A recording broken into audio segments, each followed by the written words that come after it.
میرے چینل کو سبسکرائب کریں، ویڈیو کو لائک کریں اور بیل آئیکن کو پریس کرنا نہ بھولیں۔ افطاری میں کل کا چکن قورمہ بچا تھا جو میں نے یہ سوچ کر نہیں کھایا کہ سحری میں کھا لوں گی۔ سحری میں 2 روٹیاں اور ساتھ قورمہ بھی گرم کر لیا۔ 1.5 روٹی کھائی تھی کہ قورمہ ختم ہو گیا اور روٹی بچ گئی۔ اب باقی روٹی ایسے تو نہیں کھانی تھی، اس لیے آملیٹ بنایا۔ آملیٹ کھاتے کھاتے روٹی ختم ہو گئی تو آملیٹ بچ گیا۔ پھر 2 بریڈ سلائس فریج سے نکالے، 1 سلائس کھایا تھا کہ آملیٹ ختم ہو گیا۔ پھر باقی سلائس دودھ میں ڈبو کر کھائے تو دودھ کا کپ ختم ہو گیا۔ ساری چیزیں تو انہوں نے آپس میں ہی کھا پی لی۔ اب بس آخر میں پتیلے میں جو دودھ بچا تھا میں نے تو وہی پی کر سادگی والا روزہ رکھ لیا ہے۔ انڈیا نے سمندر کے نیچے چلنے والی ٹرین کا افتتاح کر دیا ہے اور ہم ایک دوسرے سے یہی پوچھ رہے ہیں کہ تیرے رمضان کے راشن میں آٹا نکلا ہے یا نہیں۔ ایک جاپانی لڑکی میری آفس کلیگ تھی۔ رمضان شروع ہوا تو کہنے لگی، یہ جو تم رمضان کا پورا مہینہ صبح سے شام تک بھوکے پیاسے رہتے ہو، اس سے تمہیں کیا ملتا ہے؟ میں نے اسے بتایا کہ روزہ ایک عبادت ہے اور یہ صرف بھوکے پیاسے رہنے کا نام نہیں ہے، بلکہ روزے کے دوران جھوٹ نہ بولنا، ایمانداری سے اپنا کام کرنا، پورا تولنا، انصاف کرنا وغیرہ وغیرہ، اور تمام برے کاموں سے بھی بچنا ہوتا ہے۔ وہ بڑی سنجیدگی سے بولی، آپ کے تو مزے ہیں جی، ہمیں تو سارا سال ان کاموں سے بچنا ہوتا ہے اور آپ کو بس 1 مہینہ۔ پاکستانی بھی عجیب ہوتے ہیں۔ شادی کا کارڈ دینے جاؤ تو کہتے ہیں کارڈ کی کیا ضرورت تھی، کال کر دیتے، اور کال کرو تو کہتے ہیں یہ کیا طریقہ ہے بلانے کا، ہم نے نہیں جانا۔ افطار پارٹی کے رہنما اصول: دسترخوان پر ایسی جگہ بیٹھیں جہاں سے آپ کا ہاتھ ہر چیز تک آسانی سے پہنچ سکے۔ شربت کا جگ اپنے سامنے رکھیں، لیکن بالکل قریب نہ رکھیں ورنہ لوگ آپ سے شربت مانگ مانگ کر برا حال کر دیں گے۔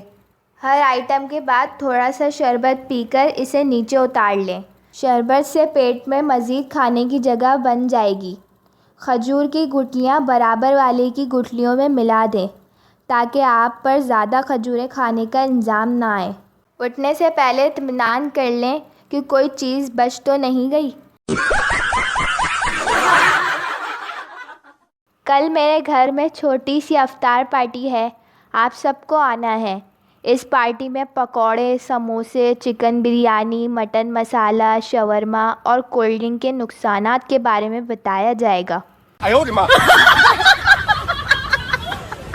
آج ساتھ والی آنٹی نے پوچھا، روزے کیسے گزر رہے ہیں؟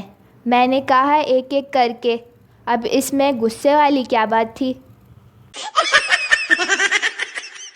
میں جب بھی کسی شادی میں جاتی تھی تو یہ سوچتی تھی کہ یہ جو میز پر ٹیشو پیپر رکھے جاتے ہیں ان کا آخر کیا مقصد ہے، کیونکہ یہ ہاتھ تو بندہ جالر سے بھی صاف کر ہی لیتا ہے۔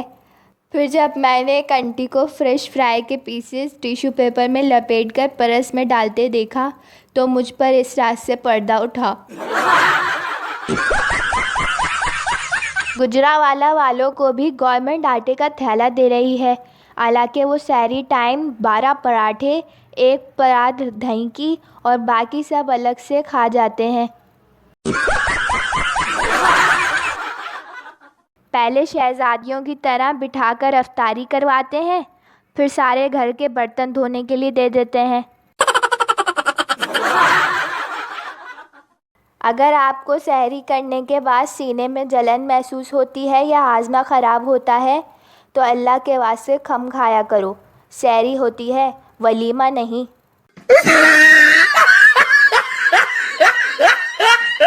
سموسہ میرے بغیر افطاری نہیں لگتی۔ پکوڑا، جا جا بھائی ٹوڑ جا۔ جامع شیری، شٹ اپ پلیز۔ فروٹ چاٹ، لگتا ہے مجھے بھول رہے ہو تم سب۔ دہی بڑے، میرے بغیر سب پھیکا پھیکا ہے۔